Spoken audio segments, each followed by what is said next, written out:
voices. Our inner voices.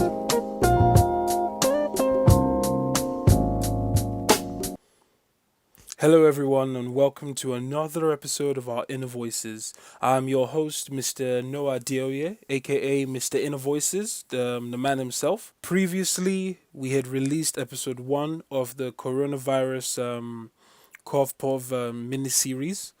Episode 1 featured James, who currently lives in China, and we spoke to him about how the coronavirus had affected movement and livelihood in his parts of China. The second interview was conducted with a good friend of the show, Chae, who is from South Korea. So we spoke to her on April 5th, 2020, about the effects the coronavirus was having on lockdown in South Korea and the people in general. So we've combined the best parts of the interview with updates from the present time so that we can give you guys an idea of how what is happening today compares to what was happening in South Korea around April, early April. So yeah, I hope you enjoy. Just usual housekeeping. There's a new YouTube channel for our Inner Voices. We're trying to see if we can upload more video content this year and going into next year. So I'd really appreciate if anybody, if you listen to this, I really appreciate if you could just click subscribe on the YouTube channel. That will help us out, obviously, to hit 1 million subscribers, which is the long-term goal. So thank you very much, and I hope you enjoy. This is Chae.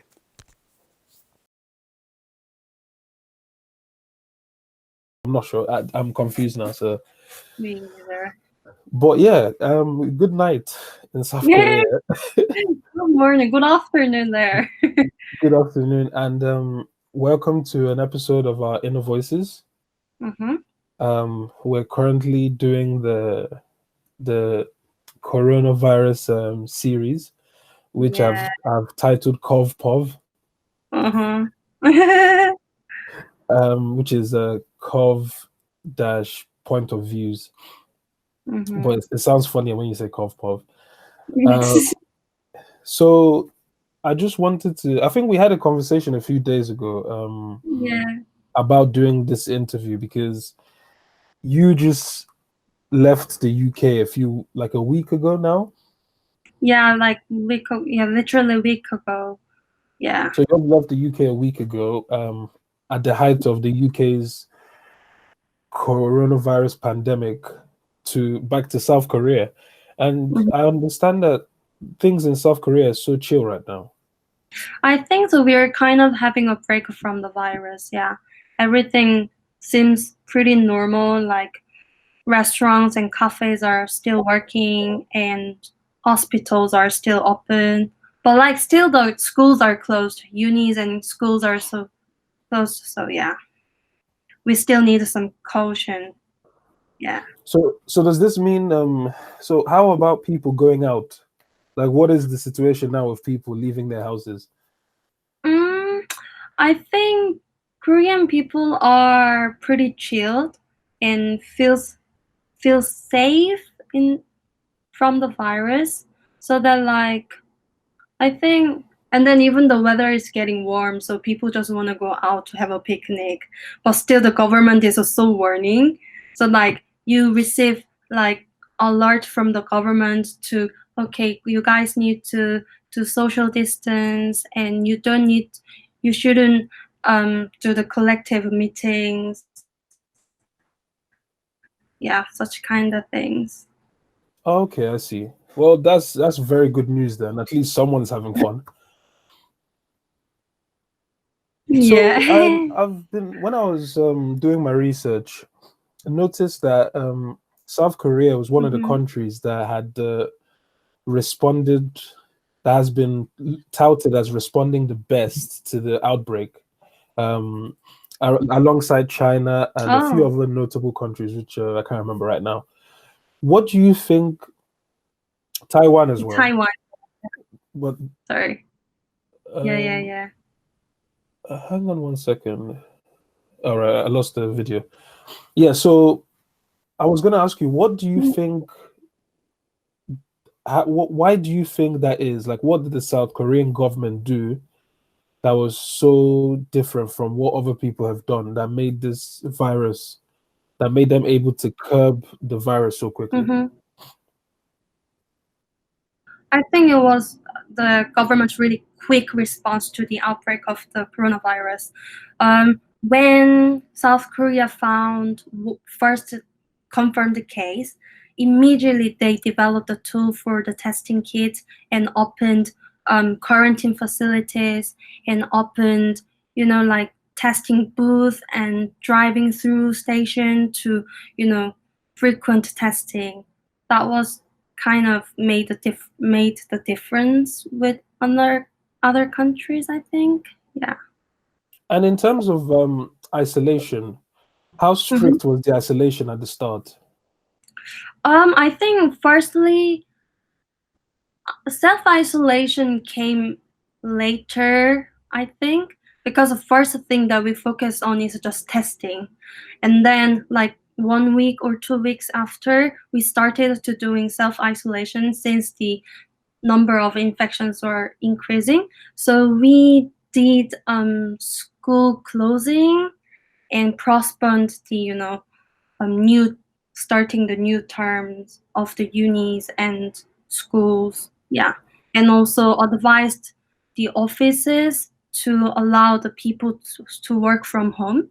But yeah, but right now it's getting pretty chill right now. So like people are right now working at the office, started to work you know at the office, and then we are considering to open and start new term for the For school from schools? next week. Yeah, Oh my yeah, God. The Americans yeah. are not going to be happy with that. It's way better here. Sorry, but yeah. Way to rub it in, Chae. Thank you. And okay, so I remember a few months ago, before this whole virus started, there was foreign media was printing stories about South Korean citizens not being like the trust levels with the government reducing, Mhm. especially after the scandal um Yeah, with your former prime minister. yeah, yeah, yeah. So President. Yeah. so over the last few weeks, do you feel like the coronavirus and South Korea's response, the government response has increased the trust from in the government? Definitely, I think so.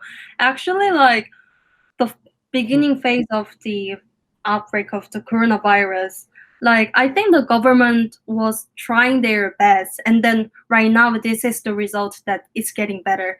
But like still the people didn't trust the government and then blamed the government a lot, like why you guys didn't ban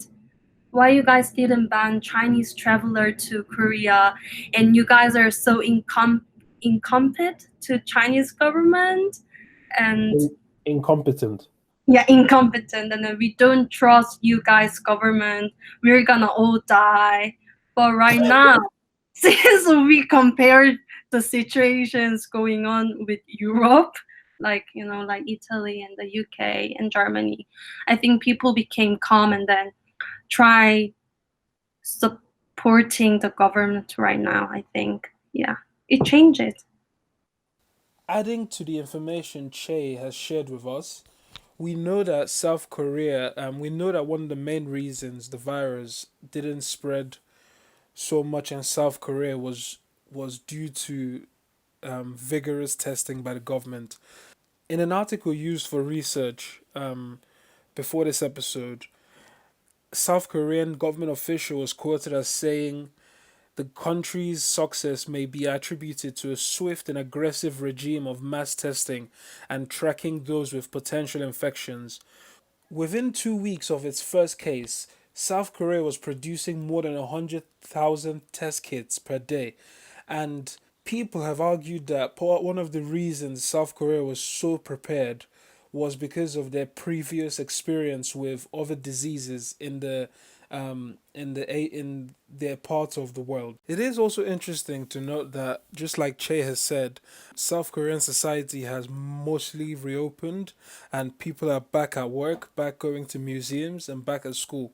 Although obviously there have been some reported cases of spikes in the amount of people getting the virus in certain parts, but that obviously is to be expected when there is no vaccine yet. Finally, I asked Chae how long she felt we would all be locked inside before everybody was officially able to come out, and she said, Well, I feel like it will take more than 6 months, I think. And then to be honest, I kind of give up to go study abroad in East Africa for my next year because I'm supposed to go for exchange student in Kenya and Tanzania, but feels like the situation is getting worse. And then the thing is that we haven't found the vaccine.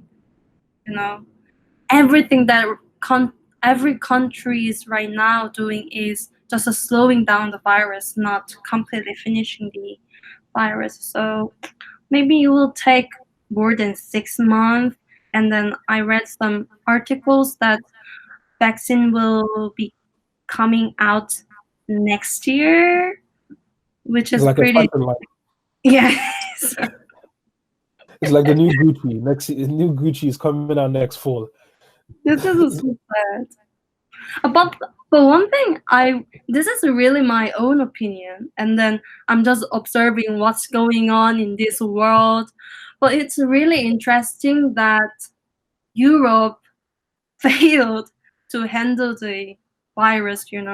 Right now there are so much death tolls arising, and people are just locked, just doing self-isolation, doing nothing. Whereas China or Korea are pretty successful to slowing down the epidemic, and the situations are getting, optimistic. Which means that the Asian countries are going ahead of this epidemic, situation. So for me personally, it attempts me to change to see the world because European or American have been considered as a standard for every single social aspect, like That's very true. welfare. But right now we see that Europe can't handle this, are like troubling to handle and tackle the virus. So this is such a interesting situation to see. Yeah.